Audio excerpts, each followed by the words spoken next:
Afternoon, her new book called High on Arrival hit #3 on Amazon's bestseller list. Now, to put that in perspective, it's not far behind #1, which is the Dan Brown book, The Lost Symbol. Of course, he's the guy who wrote the Da Vinci Code. Leslie, it seems to me this right here a perfect example of how Mackenzie's story has been striking a chord with so many people. Why do you think that is? Because I think there are a lot of people in this country, unfortunately, that suffer from this secret, and they feel I'm not alone. They feel they can relate to her. They can read through her nightmare and maybe not to have to revisit and relive their own. Statistically, 1 in 4 people in America was molested as a child. Now, whether that was an incestual relationship or not, we have very high numbers of people that have been affected by incest in this country, by molestation, and these people feel somebody's finally speaking for me, and Mackenzie has become their voice. Yeah, but not to diminish that at all, Leslie, it's hard for me to believe that that is the sole reason that a book would climb so high to #3. This is affecting families all over the world. Yeah, and that would be a good side effect of this. But that said, Leslie, quickly, do you think that more people will be disturbed by Mackenzie making these claims than those who will be helped by them?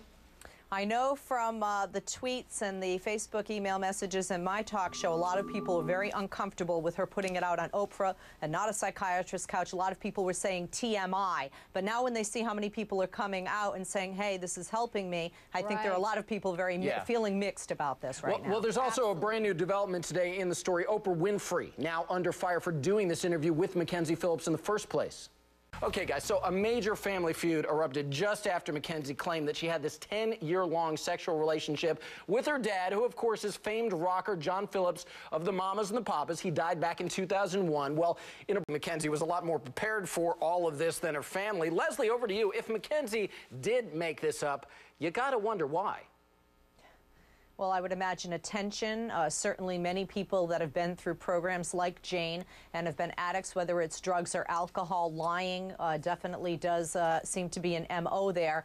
It could be to help sell her book. But I have to say, you know, in my experience as a woman, when I have worked with different groups with victims, whether it be rape or incest, and certainly incest is rape when it's not, you know, a consensual situation, and you know, you have to believe, I believe, you have to believe the victim unless you can prove otherwise. And the reason so many people, especially in incest, and why it's so taboo, are uncomfortable coming forward is because families react this way and because people don't believe them. So if we have to assume that she's telling the truth unless something otherwise is proven. And again, John Phillips, her father, died in 2001. So, all right, I get that she's mad at Mackenzie, but Leslie, is that ridiculous that Oprah got dragged into all this, or does she have a point? Well, I don't think Michelle has a point with Oprah. I think we all agree. Jane, I agree with you. Psychiatrist's couch, and you don't first put it out there in the public. You sit down with the family, you say, listen, I'm writing a book. This is what it's about. I'm going to be on Oprah and say this. But attacking Oprah, she's a talk show host. It's her job to get ratings, and she does that very well. And to have people come on and to divulge some very deep, dark secrets, which is what Mackenzie did. And Oprah's a place where you want to promote a book, and that's what Mackenzie was doing as well. Yeah, and then the debate continues, and people get to decide for themselves. Even about it tonight. Leslie Marshall, Jane Velez Mitchell, thanks so much.